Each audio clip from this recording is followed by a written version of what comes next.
Hey everyone, thanks for tuning in. We're going to take a look at this knife from a company called Tepe Designs, and this is the Kilij model. And this is a crowd-funded knife, or currently is on a crowdfunding platform, Indiegogo, that the designer or owner of Tepe Designs is trying to get funded, via the crowdfunding. So this is the prototype. Might be the only one. There might be more. I don't know. But this one came to me, via Dr. Frankie, who did a video.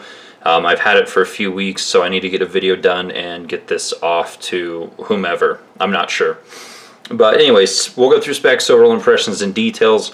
Right off the bat, guys, if you've watched my channel for a while, there's two things that I really, really like. One is integrals, and the other is Persian designs. So, yeah, I don't know, maybe a couple size comparisons here of some different Persians that I currently have on hand. This is the ZT0462. Yeah, 0462. Here we have the VDK Pharaoh. I really like those both. I have two other Persian customs from Nova Blades, or Persian-esque, Persian-inspired, large upswept blades. I think you guys get the idea here. And then I have my newest one is the Riat. Damn, what is this one called? Oh my gosh, I can't believe I forgot the name on camera. I'm not going to reshoot this. This is the new Riat, whatever it's freaking called. Anyways, so yeah, I'm a big fan of Persians. So, I mean, right off the bat, there are things that I really like about this knife. I guess we'll just jump into overall impressions. Fit and finish is actually quite good. I like the design. I like some of the features and the details. The early bird special pricing is $210, I believe, and then if that's like 15 spots, and then if you go beyond the 15 spots, it's $225. I think there's a lot of value for the fit and finish and the materials and the execution. A couple tweaks that probably need to happen before the production, before they actually get to producing them. But at $210, there's definitely a lot of value. At $225, there's still quite a bit of value. I think even up to $250, there's still a decent amount of value with this knife. So, anyways, let's jump into the specs. Normal size comparisons, Para 2 and Kershaw dividend here. So spec-wise, looking at a blade length of 3.5, handle length of 4.5, overall 8 inches. Blade steel is S35VN, combination of carbon fiber and 6AL4V. Weight 4.7 ounces, and it is a tip-up right-hand carry only. So no lefty love this time. Might as well keep this out real quick. And yeah, what else? Ball bearings, ceramic detent, ceramic bearings as far as I can tell. It is a flipper, it is a frame lock. It's got a great action. It's very, very smooth. So that's it for the specs, I think. I mean, blade stock, what is this one coming in at? This one is coming in at 0.16, so fairly standard blade stock thickness, and then the handle thickness is coming in at 0.59, so a little bit thicker than the Para 2, although the handles are fully contoured. So yeah, all right, I'll keep that open. Let's move this out of the way. I've got like 10 knives on the table right now. All right, let's look at it in detail. So again, upswept Persian-esque blade, pretty good lines. I like it. One of the probably complaints they'll continue to get is lack of a sharpening choil.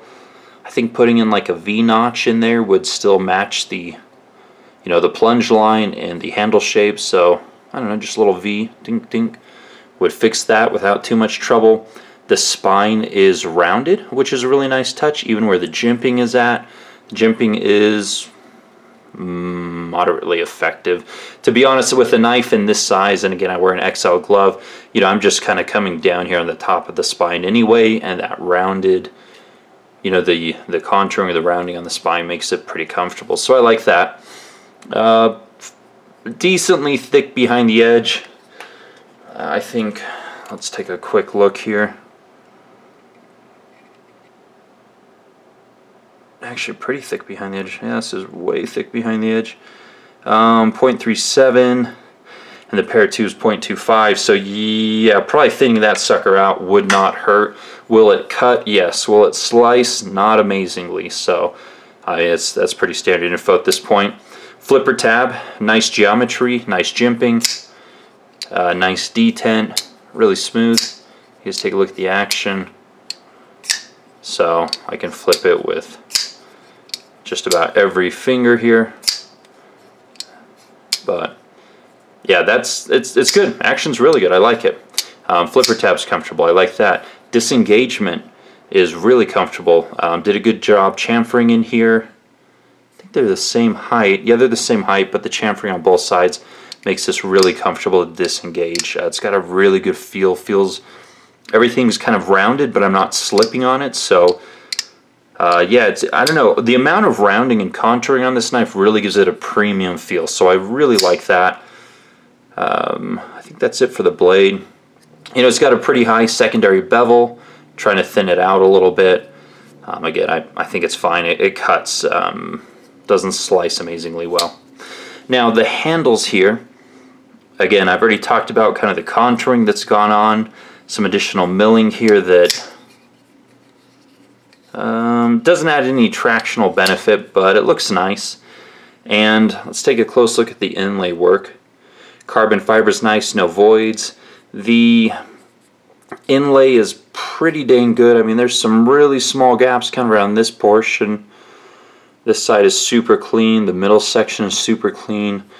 We get down here and we've got a little bit more.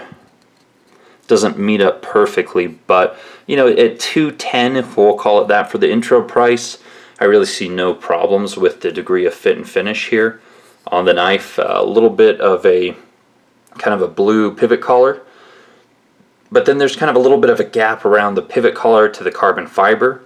If possible, I would say, you know, widening the pivot collar a tiny bit to kind of fill that hole in would be nice, but you know, I'm not an engineer and I don't know what the specs look like from a 3D CAD model, so maybe that's feasible, maybe not. But again, if I'm going to nitpick, maybe that's something. I can't get anywhere near the blade.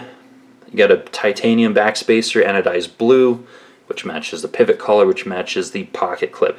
And this pocket clip is really damn good. It's thin, it's small, it's got some nice milling, it's got plenty of lip, it's got some nice spring. This is probably the most functional and most artistic pocket clip I've seen in quite some time. It does both things very well, and usually you're sacrificing one for the other with titanium clips. But yeah, great job on the pocket clip, very functional. Again, the lock side here, contoured, matches the same mill lines. I've already seen some people comment, or they've commented on my Instagram posts, like they should have done carbon fiber on the lock side. I don't know how feasible that is with the lock bar here. Maybe, maybe not. And then the other thing people never want to consider is how much more expensive would this knife be for them to mill out the lock side and inlay carbon fiber there as well. You know, if you ever talk to retailers about their sales, or if they ever share that with you, price is the predominant factor in how well a knife sells. So, you know, again, yeah, that would be nice, but if the price jumps too high, then it's not really feasible. So, yeah, I have no issues with carbon fiber on one side, but not the other. I do like they took the effort to make the milling lines match kind of where the carbon fiber is and everything else, so it mirrors to an extent. Again, no problems with that. Blade to handle, I can kind of get my finger underneath. I can kind of catch it a tiny bit here on the tip. That's probably as good as they're going to get it, unless they want to start, you know, modifying the back spacer a little bit, and then they could get more in there. But with the Persian upswept shape, you actually end up with more belly than you would on a, you know, a Warncliffe or a standard drop point without that much belly. So it's fine, you know, it works. Not perfect, but you'd have to redesign the knife completely to probably get a little bit more in, and then again you might get more of the tip poking out. So yeah, I mean, overall, I like it. It feels really good in the hand. The action is good. The fit and finish is good. It's apparently not made by We Knives, but the quality feels kind of on par with their offerings. So there's really a lot to like here, and I think the price, at least for the Indiegogo platform, is very reasonable. Now let's talk about drawbacks with crowdfunding. It seems like crowdfunded knives are getting harder and harder to do, especially if you don't have like a huge following or it's not something crazy out there. Right now this campaign is struggling to fill. There's a month left, but there's only 3 backers, and it's not even close to approaching kind of where it needs to be for funding. So is it going to fund? I honestly don't know. Should it? I think it's good enough to fund, but with so many companies pumping out so many knives, there's a lot of opportunity for instant gratification. I could go out and buy any number of knives that might kind of fill this void for me equally as well, and I showed you guys a ton of them. So, I think the knife is pretty nice. I think it should fund, but will it, with so many different options people can choose from without having to wait for the funding and then the production and then the delivery? Those things are just getting harder and harder to do, and with companies like Massdrop, putting out knives at crazy prices, again, there's just so much competition. So I hope it funds, but I don't know. It's a tough game to be in. If he did simply bite the bullet and throw up the 12 or 13 grand to fund it himself, would they sell? Probably, but it's a question of can he do it. So anyways, I don't want to ramble too much about that, but I mean, that's just the name of the game with crowdfunding these days. I think it's getting harder to do with so many different offerings that are currently available and readily available to buy. So anyways, I will put the link to the platform in the description box below if you guys want to go check it out or get more information or more details. Certainly appreciate you guys watching. More videos to come, namely this yacht that Faisal Yamin designed, and I can't remember the name of. What a dick move on my part. But anyways, guys, I will see you guys on the next video. Take care.